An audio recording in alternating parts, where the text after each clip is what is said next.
You know, pro wrestling angles are often driven by the same catalysts as our great historical battles. Greed, power, domination, betrayal, oh, and necrophilia. And, of course, wouldn't you know it, there's our second most awful angle ever.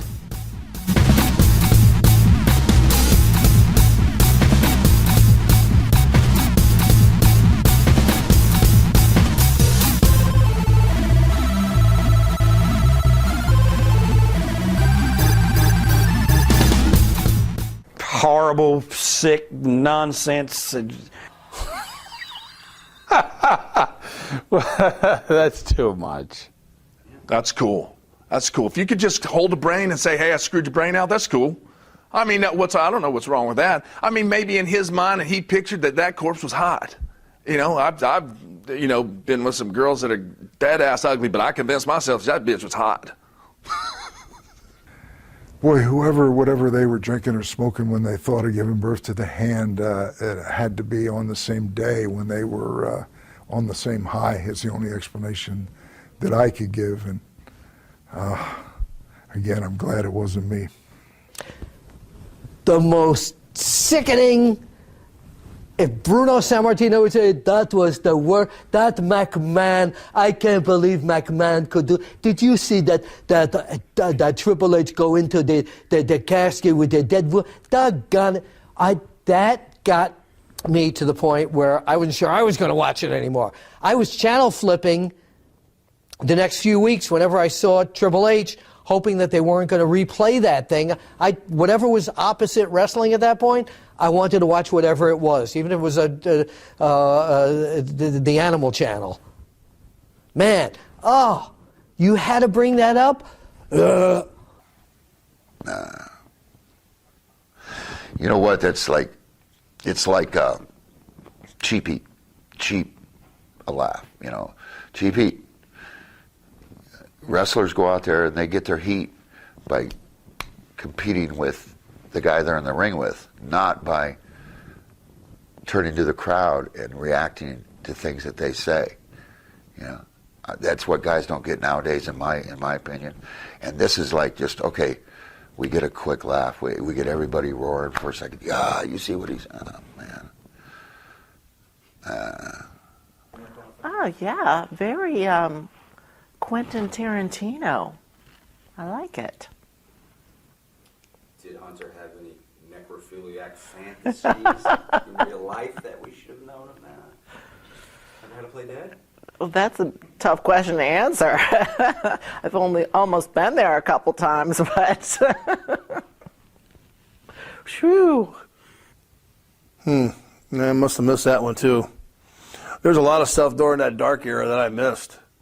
You know, when it got to go darker like that and they did some really stupid things, I didn't do a lot of watching of the program.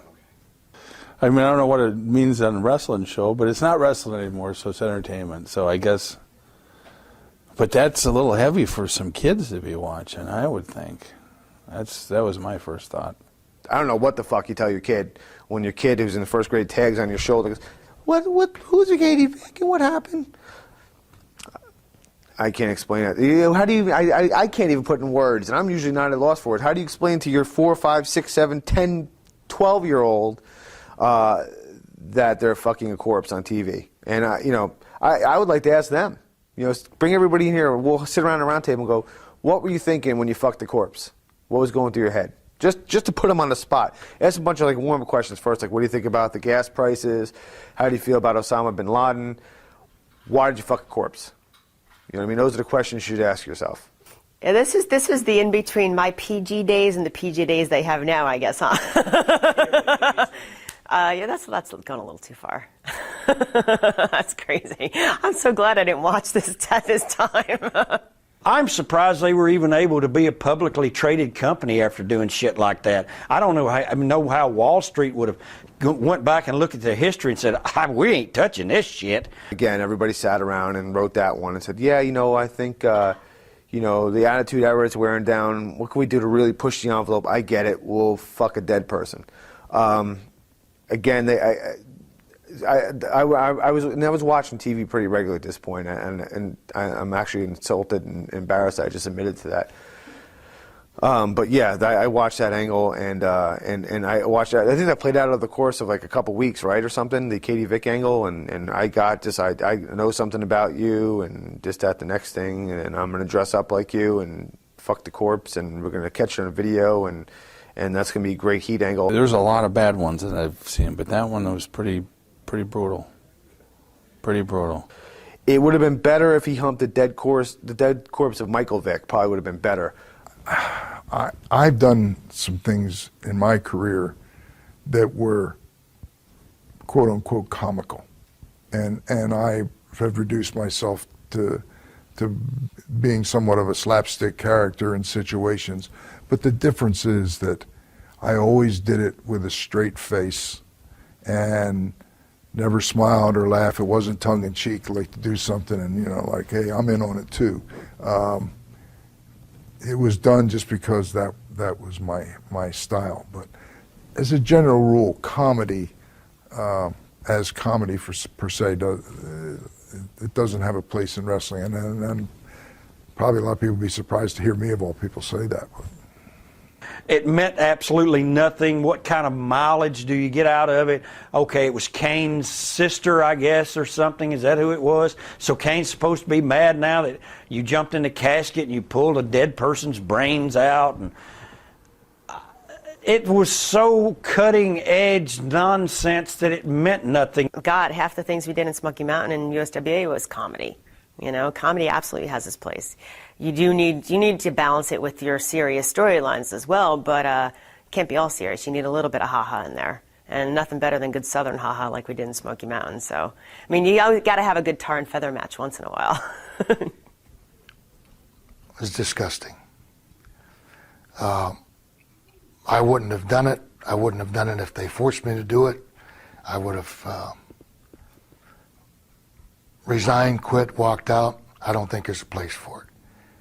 I think the kids, you know, we often talk about role models and things that you do, and people are impressionable. The object of wrestling is to control the crowd. What are you trying to do there? It's bullshit. And then, of course, there was the proctological exam with Jim Ross where Vince started pulling Stone Cold out of his ass and pulling this out of him, and now I've done pulled this out of Jim Ross's.